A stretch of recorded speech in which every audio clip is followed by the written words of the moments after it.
Salatu wassalam ala Rasulillah. Hussein, my name is Hussein, and I'm engaged in Dawah activity in Los Angeles area, representing WhyIslamLA here. Throughout our Dawah activities from last past 10 years and about, we come up with this beautiful tool, especially designed to give Dawah to Jews and Christians.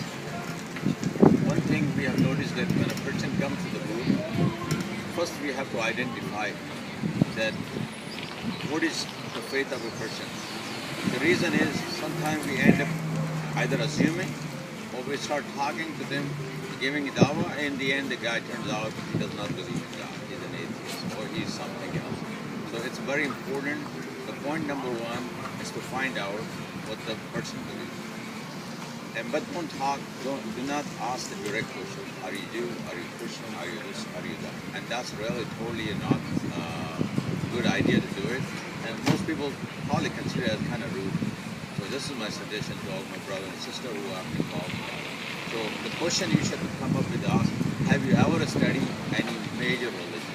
When you say, have you ever studied any major religion? The response will be, yes, I know something. I was raised as a Christian. I was this, I was that. At least you can identify the Christian.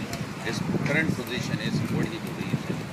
And that will help you to get. So let's say assume that he is a Christian or a Jew and he comes to our booth and we're going to give him Dawah.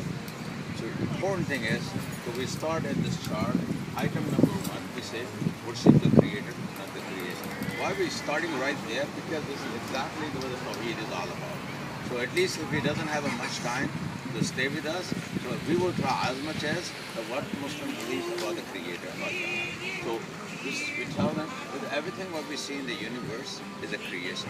None of the object of creation ever claim that they are God. And none of these objects of creation are capable of creating anything out of nothing. So technically we will tell them, this everything you see around us is a creation. And the one who created is a creator. So the formula will say everything in the universe is a creation. And there is only one creator, everything else is creation. So worship the creator. This is the established generally in the general form of the Tawheed. That everything, the human being should not lower their self-esteem to worshiping object of this creation.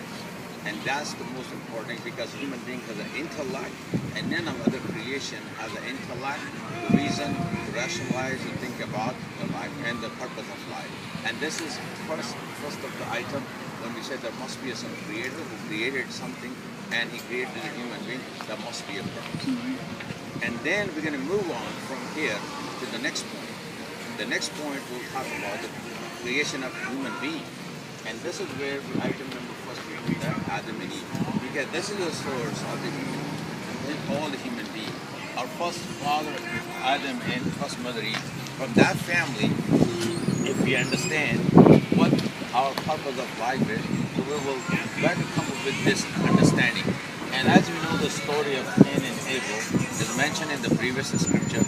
So the people familiar, very much familiar with the story. And the Cain killed his brother Abel. Now, right away you ask the question, why did God not send an angel to stop Cain not to kill his brother? Now, the answer comes automatically in the mind because of the free will. So human beings are given a free will. For example, if you don't have a free will, let's say you want to eat something, angel comes and says, don't eat. You want to go somewhere, it says don't go.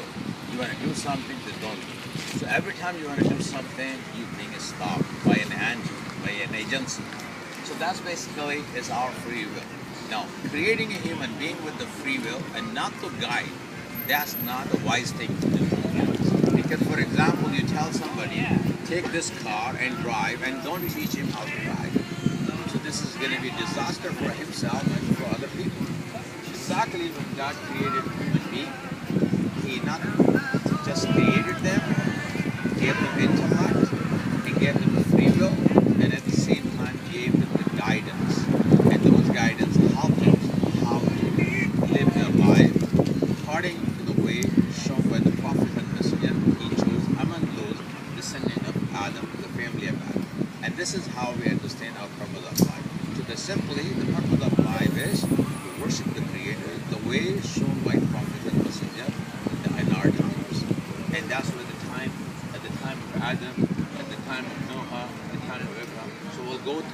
the sequence, you know how.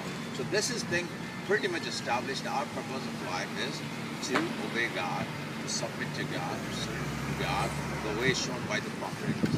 And those ways are called guidance, because we just explained the free will without a guidance is a disaster. So we have to have a free will, but we need to have a guidance. So that will go hand in hand, and it will define our purpose of life. And we spend our time on this earth according to the way shown to us. We'll be successful not only in this earth, we're not going to just happy on this earth, but we will be successful when we leave from this earth, and we will, inshallah, will obtain the eternal and best life hereafter. This is, I stop here and we'll go with the second part of my presentation, and then we'll go further, move on this chart so you can see it.